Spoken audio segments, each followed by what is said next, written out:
Welcome, Butterscotch Queens and Kings, to your only source for inclusive and comprehensive crypto coverage. This is The Get Down, a podcast diving deep into Web3 and DeFi. I'm your host, Ritzy P. Each episode, I get down with diverse founders, builders, change makers, and executives in the cryptoverse. The crypto industry is not a monolith. Black, Latino, and indigenous stories matter. Join diverse discussions on policy trends and market research about the blockchain ecosystem. Welcome to The Get Down. Thank you for joining us. I'm your host, Cleve Mesidor. Our guest today is Kevin Harris, Senior Director at Crypto.com. Now, Kevin supports government affairs and stakeholder engagement across North America for Crypto.com. Previously, he, like me, served as a presidential appointee in the Obama administration. Kevin worked with the White House Office of Legislative Affairs, the White House Office of Urban Affairs, Office of the United States Trade Representative, the Office of the First Lady, as well as the Department of Housing. Additionally, Kevin also served as a cabinet member advising two major U.S. city mayors on topics like politics, policy, and strategy. He has also served as executive director of the Congressional Black Caucus. Kevin, my Butterscotch King, welcome to the Get Down Beyond Bitcoin podcast. Thank you. We're so thrilled to have you. Yes, I'm excited to be here and be on. I'm a big fan of everything that you do. So always exciting to get together and just kind of talk shop a little bit. Oh my God. Well, I'm excited for this conversation. Our audience is in for a treat. Mm-hmm. Now, there's a lot to unpack because just as I shared, you've had a storied career across policy, across, state and federal, political affairs. Now, you went from Washington to crypto. Let's talk about your policy footprint, right? Mm-hmm. Obama administration, Congress, working at the state level. Tell us about that journey. So the journey for me, it really started with politics and campaigns and journalism. Actually, I was a journalism major at Howard University. Woohoo! And so I wrote a lot of articles and I only wanted to follow politics. And an interest in politics is a big part of what drew me to Howard because I would get to be in Washington, D.C. And I kind of shifted to politics because while I was in college, I got an internship with Hillary Clinton, who was in the Senate at the time. And that just kind of changed my perspective. And I said, I want that to be my career. I didn't want to be an observer of sorts, kind of reporting on politics. I wanted to get in there in the arena and kind of fight a little bit. And so that got me going into campaigns. And then the good thing about campaigns is a lot of times your folks win. They take you into government. That's what happened for me in the Obama administration, being on the campaign and then being able to go into the administration. And over time, just kind of went from one office to the next, one role to the next, just building up a portfolio. But for me, everything that I was doing was always about inclusion and equity.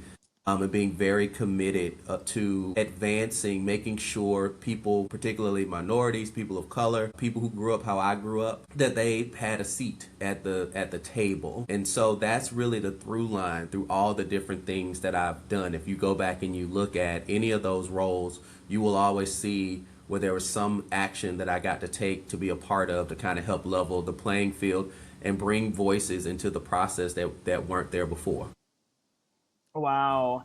Well, we've established that we are both fellow Obama alums and Howard alums. Right. HU? No, that's right. Well, I love this through line that you've had, not just with policy and politics, but also being a policy maker, a decision maker, understanding how Washington works, and also having access to so many high profile players. In comes crypto. You bring all of this body of knowledge to crypto. What was that journey? What brought you into this side of the world? So what brought me into it was I knew Very little about it. And I still like to say I'm still learning. I've been with the company 5 years now, so still learning, but knew very little about it. But the person who recruited me to the company, I had worked with him before, and I was a big fan of his. And anything, he's a great boss, and so anything that he was a part of, I'm down to do it. And so he called me up and he was asking me some questions about the Hill. And I said to him, I said, this sounds like a job. I'm not just going to tell you these things for free. You should just hire me. And he said, okay, fair enough. But first I had to look up, well, what is a crypto.com? Because I hadn't even heard of it. But I looked up the company, read about its mission, read about the work, read about the space. And I like to go to spaces and opportunities where I don't know everything, where I'm actually not the expert in the room, because I think that that's how you continue to grow and advance and mature. And I found my home here. I found an opportunity to be somewhat at the beginning in many ways of a new industry that's still growing and thriving. We're still crafting a lot of the frameworks, right, that will help to sort of guide this into the future. And all of that excited me, right? It was new. It was an opportunity to be at the cutting edge, and it was an opportunity to do what I had been doing throughout my career, which is try to go into a new space and make the case for inclusion. Because one of the things that I always say when I'm meeting with folks and talking to folks is that we've already lived through a digital divide in this country. Let's not have a digital assets divide. So a lot of that I've been able to take into my work here at crypto.com. And so it's been exciting on all of those fronts, learning something new, being a part of something new, but also making the case for inclusion. Amazing. So it seems like, a policy contact brought Hmm. you into crypto, Yes. and obviously on policy relationships matter, Hmm. but you've been able to bring that body of knowledge and expertise and definitely help them to take to the next level, but Hmm. also anchored in access. Hmm. Now, for most of our audience, right, most people may not know what crypto.com does. They've Hmm. seen crypto.com because of crypto.com arena. Hmm. It Hmm. flashes on movies when the arena Hmm. pops up. Hmm. So tell us a bit about, how the last 5 years about, crypto.com. What have you enjoyed most? What has Hmm. been, you mentioned, still early. This is still a Yeah. future frontier. So tell Yes. us, I'm sure our audience is wondering Yeah. from that transition, how are you enjoying it? I enjoy it a great deal. I think it's probably the most fun job I've ever had, definitely in the private sector. I think the best job I've ever had in politics is still being a deputy mayor. That's fun. It's stressful, but it's a lot of fun. But crypto.com is pretty close. And the last 5 years have been exciting because we've grown quite a bit to become one of the top leading exchanges. I've been able to be a part of not only our growth here in the United States, but also helping us to grow across North America as well. Being able to do work in Canada, as an example, and all throughout the Americas, and then in all 50 states as well, where different issues pop up. And so there's never a dull day. My favorite part about it really is educating people, right? A lot of policymakers are still themselves getting up to speed on the space and being able to have a seat at the table to help shape and influence their thinking in terms of what should this look like, right? Like how do we make sure that the US is competitive when it comes to digital assets, but also how do we make sure that there's accountability across the industry too, because there are a lot of bad actors who do not want to run legitimate companies and enterprises. So how do we make sure that we're protecting consumers, keeping the knuckleheads out, and making sure that the United States is a place where the industry can continue to grow and to thrive? And so as we've grown as a company with our success, that's also given us a bigger seat and a bigger voice at the table. And I get to carry that into the halls of Congress, in state capitals all across the country every day. And I, again, even with like a lot of our partnerships, working with HBCUs and different things like that, always helping to make that case for inclusion and to show digital assets and blockchain can be for the public good, should be for the public good, but it's incumbent upon us as stakeholders to ensure that viability of it and to ensure consumer protections and ensure that there's access and opportunity, right? I'm very clear about that when I talk about underrepresented communities. We're intentional about that. I want them to not just be informed so that they are consumers in our industry. We also want them to own, right, a piece of it as well. And we use our voice and our platform for that. I love that, right? Because you're talking about responsible innovation, right? You're talking about transforming, digital finance, but making sure it's accessible across the board and making sure that, we're being accountable. And so that definitely sounds like you've taken that whole deputy mayor hat to this role. Now, let's go into policy a bit. Let's talk about clarity. You are one of the crypto industry executives who's working really hard with staffers on Capitol Hill, talking to regulators, trying to advance this piece of legislation that will actually help to provide the rules for market structure. What does market structure look like? Now, this legislation, I'm assuming it's really important. Obviously, I work on this as well. I'm advocating for this, but it's part of a larger play, right? It's important, but it's really just one piece of the puzzle. So as you're Underhill doing education, engaging, and thinking about clarity, where does it fit into that larger framework? For me, where it fits into that larger framework is when we talk about, access, inclusion, growing industry, we need to have clear rules, right? And so that protects competitiveness, right? So that U.S. companies that operate here can remain competitive, and also clear protections that are in place for consumers, right? Because it shouldn't just be what we take upon ourselves as a private company, right? We should have the full tools and the full weight of government as well, helping to be a watchdog and a cop on the beat, so to speak, to make sure that consumers are protected as well. And once we have that level playing field that does both, that establishes how industry can grow while protecting consumers, that's how we get to bringing in even more people into the digital asset space. That's a critical part of achieving real inclusion. And people need to see that, right? Consumers need to be able to see that so that they have trust in industry and they have trust in our category of business.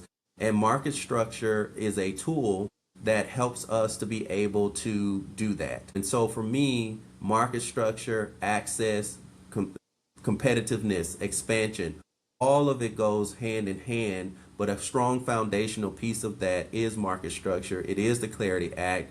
And so I spent a lot of time here meeting with lawmakers, different agencies, trying to help build some compromises, right? That helps us to get a bill in place.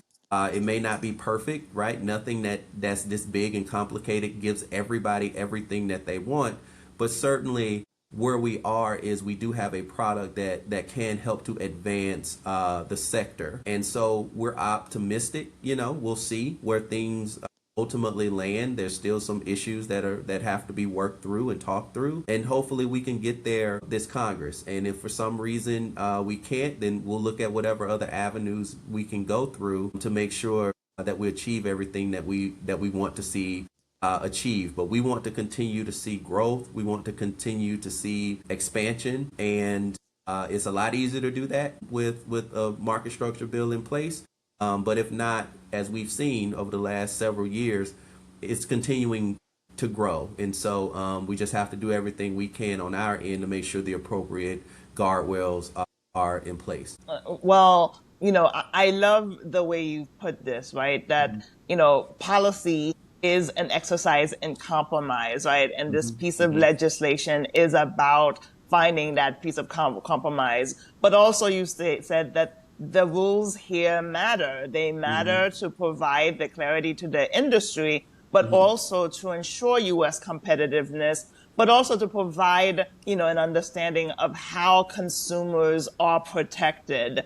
So, continue the great work. I know, the legislative year, we have 6 months done and 6 more months, but only about 40, congressional days on the calendar. Correct. So Correct. Correct. the great thing is, just like sports, once you think, it's like, oh, it might not happen, things turn Yeah. around. Yeah. Yeah. So Yeah, we saw a lot of that with the NBA Finals. Anybody that was following that very closely, if you looked away for too long, you might have missed the Knicks do some comebacks. I certainly did. I left the bar on one of those games, and by the time I got home, I was like, "Wait, what? They won? What happened?" So we could have a rally here as well.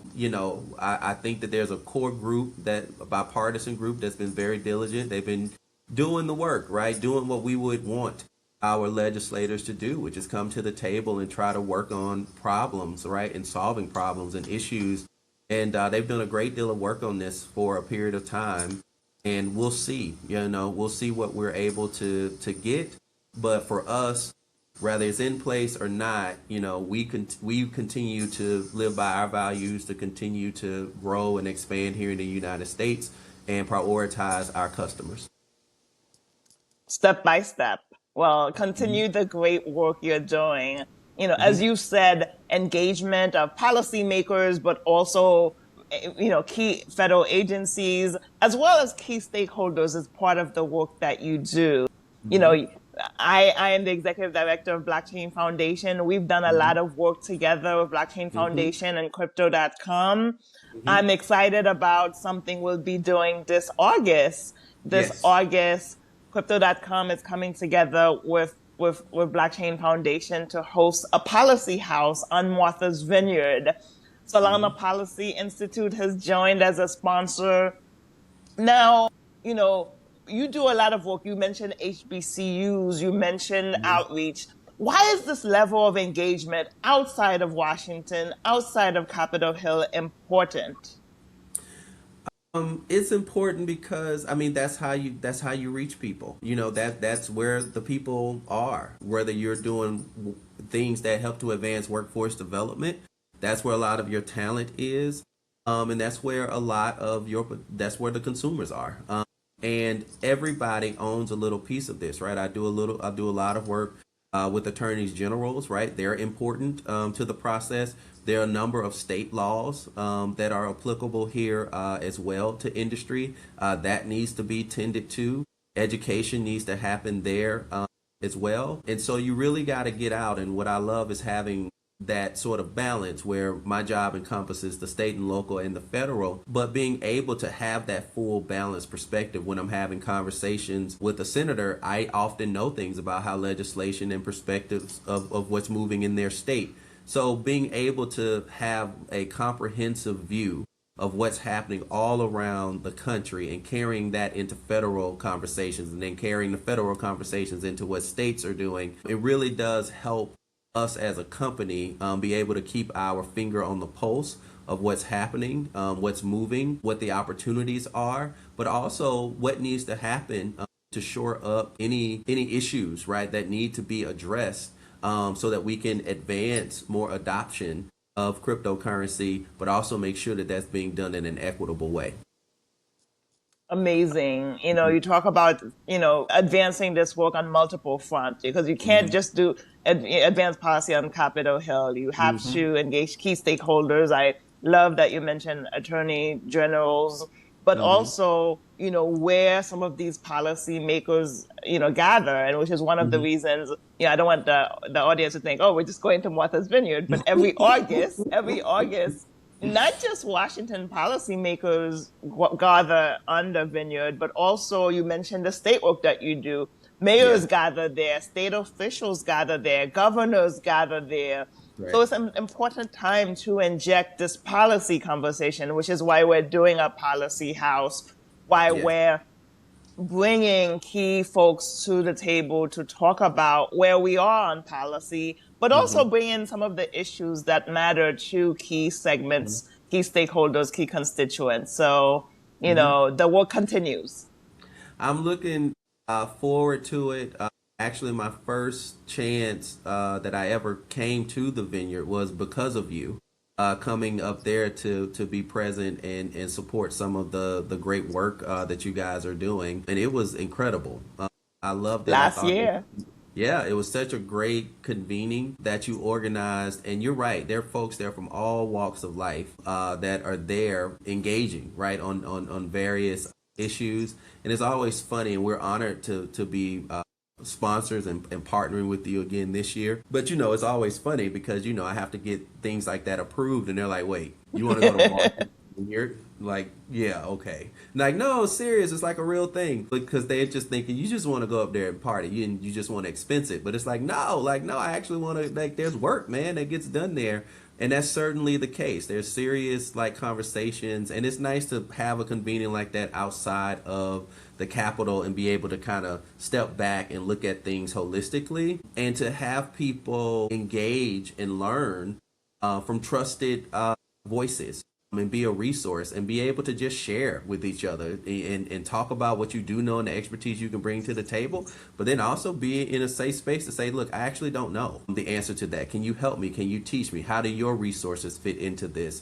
And so I think it's going to be a great convening. We're excited to partner with you on this and really help to advance the cause and the mission of growing access to digital assets. And a big part of that is we have to make sure people have an understanding of what it is. And a big thing for us is making sure that people understand how to safely engage and utilize with digital assets and be able to recognize what is reputable and what is not. Absolutely. And, I'll tell our audience, this is my 4th year doing a Martha's Vineyard event. And I can't even remember one year where I actually got to go to the beach. It's a lot of work.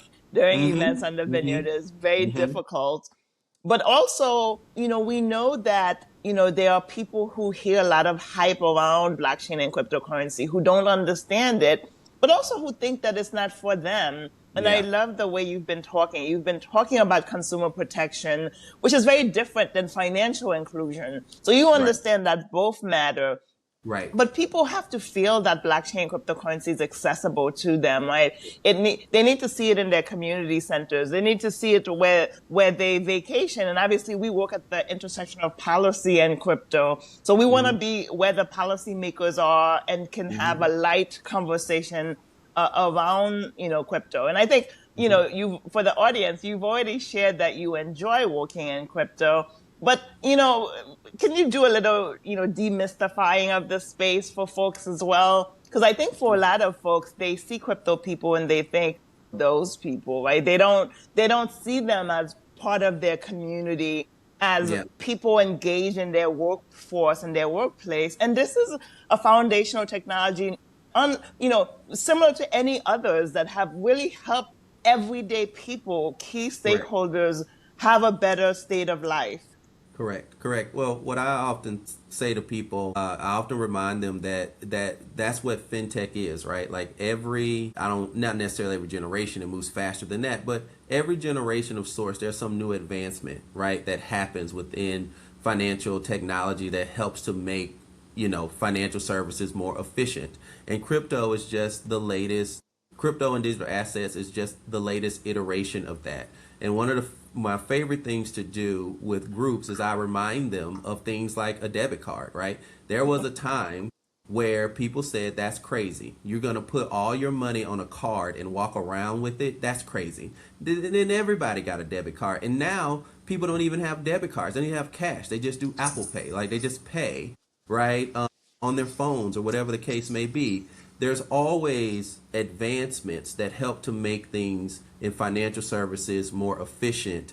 And what digital assets are, though, is that I don't think we've ever had the opportunity to not only just make things efficient, but you can also make things a heck of a lot more equitable and accessible to people if they can just learn what it is and how to responsibly engage with it. And I think about, regular examples. We look at different things like remittances, right? Especially I live in Florida. You have a lot of communities here where folks need to send money back home and they need a fast, low cost way to be able to do that. Digital assets are incredibly helpful for that, right? In addition to my work here at crypto.com, I'm fortunate enough to also be a partner in a small business. I have a franchise. Different things like impacting the cash flow of small business. And, particularly with minority owned small business, that's a huge challenge, right? Digital assets helps to move all of that along a lot quicker and a lot faster. And so what we have to do, I think, as industry, as a part of our education efforts, is making sure that digital assets are a part of traditional financial literacy, because this is going to become more and more a part of the toolkit for folks as they go on and the industry continues to mature. But we also got to make sure that we're showing people those tangible examples, right, of how this can be a tool that you don't have to be afraid of it. It's going to make things more accessible and more efficient, and remind people that this has always been the case. There's always been some new advancement or evolution, right? 20 years ago, people weren't paying for things on their phones. Now they can, right? I remember talking to my mother. I still think she doesn't do this. My mom thinks it's crazy to pay your bills online. She still, them people gonna take all your information, but then that became like a part of it, right? My uncle was a local tax collector, and one of the things that he's older, he's in his 70s, but one of the things he was most proud of is that he helped to bring more of those services online, so that it's more accessible to people, so they don't have to come into the office. So a lot of this is just reminding people that, guys, we have always done this. We've always been a country that encouraged innovation to be able to do things more efficiently. That is what blockchain and digital assets is. It's just a new iteration of that. But what excites me about it, though, is, again, it gives us the opportunity to do both, to be equitable in how we do this. And a lot of times that wasn't always the case, and we know that. And hopefully we've learned from that, and we don't repeat some of those same mistakes. And a lot of that is what I bring into the work as well. My God, that for the audience, what you just heard is not just about democratization of finance, but also transforming society through efficiencies, through optimization. And that is the beauty of blockchain and cryptocurrency, right? That is the beauty of this space. So, it's less about the hype, more about what we've been doing for so long, transforming society with technology and leveraging technological innovations to actually, make the way we live and transact better. Now, Kevin, before I go to a few wrap-up questions, would love to give you an opportunity to share any milestones that you're proud of, or any last points before we ask you a few fun questions. I think milestones for me are really just being able to see our company grow. Like I said, we've grown a lot in the 5 years or so that I've had the opportunity, been fortunate enough to work with the company. And there's so many pieces of legislation that we've been able to touch, so many productive conversations that we've been able to have to engage partners and bring them into the process and get them thinking and talking about digital assets. And I love the work that we've been able to do, particularly with colleges and universities, especially HBCUs, and helping to advance their education and understanding of digital assets and how they can both be consumers but also be a part of the workforce and entrepreneurs and within the space as well. And so we've been able to do a lot of different partnerships that have really helped to spark that, and that's been very rewarding for me. So there's not one thing. I think it's really all of it. It's everything that I've been able to touch as a part of the company has been a milestone, because all of that, I think, has helped to enhance our growth and our stature as a company and as a brand. Wow. Well, for our audience that only know crypto.com arena, you've definitely enlightened them a bit more about the mission and the vision for crypto.com. Now, would love to hear a fun fact about you. I know you mentioned that you're a small business owner, Howard alum, Obama alum. Any other fun facts our audience should know about? So nobody ever believes this, but it's okay. I have the video to prove it. So when I was younger, I was a really good basketball player. and I went to camp. And the chair of the camp that I went to that year was Michael Jordan. And we got to play at the end of the day. Mike would play one on one with whoever some of the top players were. So I was about 14, I want to say 14, maybe 15. So I got the opportunity to play him one on one, and I won. And nobody, and rightfully so, no one believes that. They're like, yeah, right. And then I showed them the tape. And yes, so a fun fact about me is I played Michael Jordan one on one in basketball, and I beat him. Now, you got to unpack that a little bit. Like, how did you do that?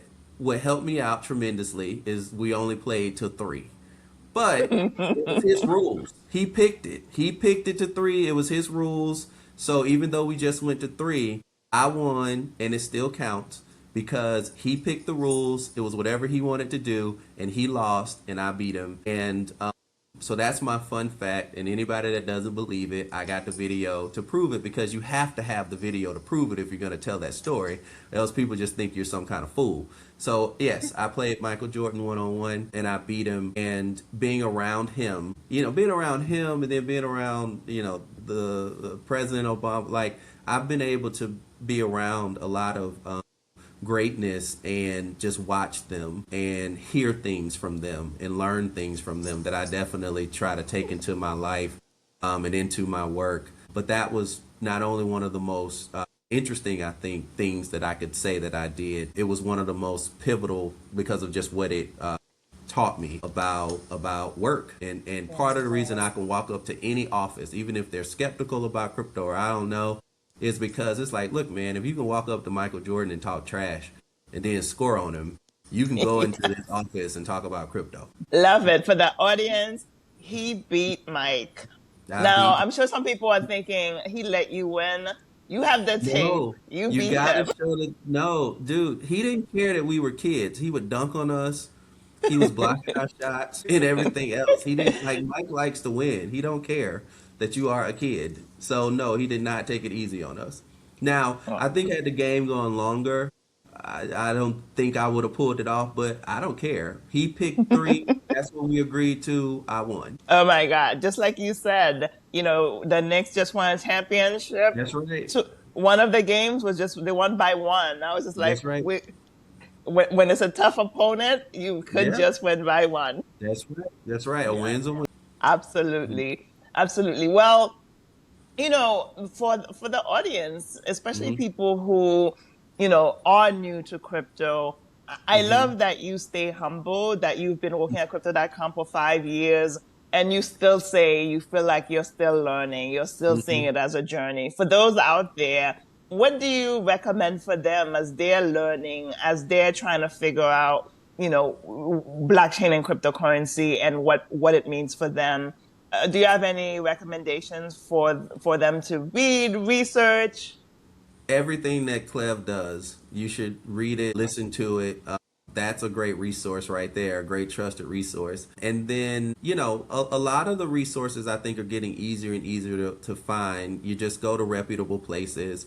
And so one of the things we have at crypto.com that I love is we have crypto.com University in our app.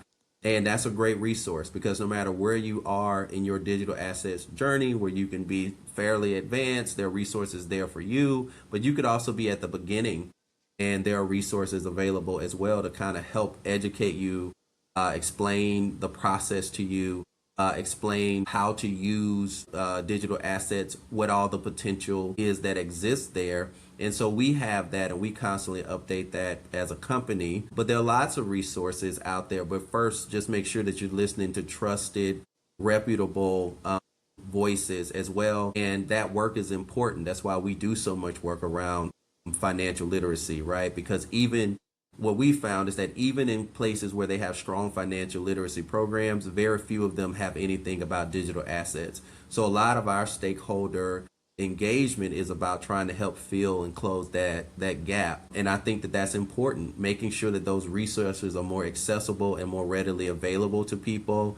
That helps with consumer protection, but that also helps to be able to grow and advance the industry in the category. So it all works together. But just go to reputable places and sources and engage that way. And like I said, Cleve you are a wonderful resource. You do a lot of work, right, to be that for folks and for our community in particular.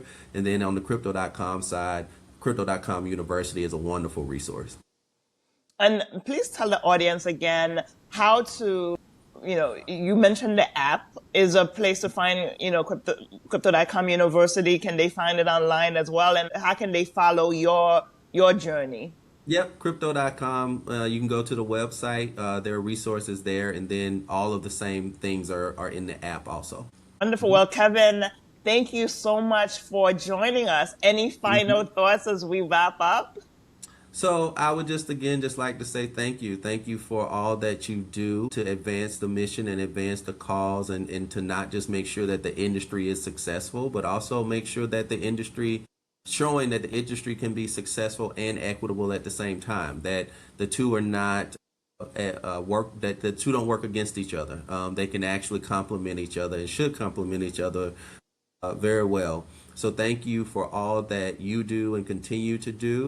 And the only thing that I will say is I encourage people to continue to learn, to read, to listen, to seek out those resources, because this is very much a part of our future. And I mean, what I said earlier, right? We've already lived through a digital divide. Let's not live through a digital assets divide. Let's make sure that we're being intentional about bringing folks along as the industry continues to mature and develop. And we are proud of the efforts that we do here at crypto.com to advance that mission.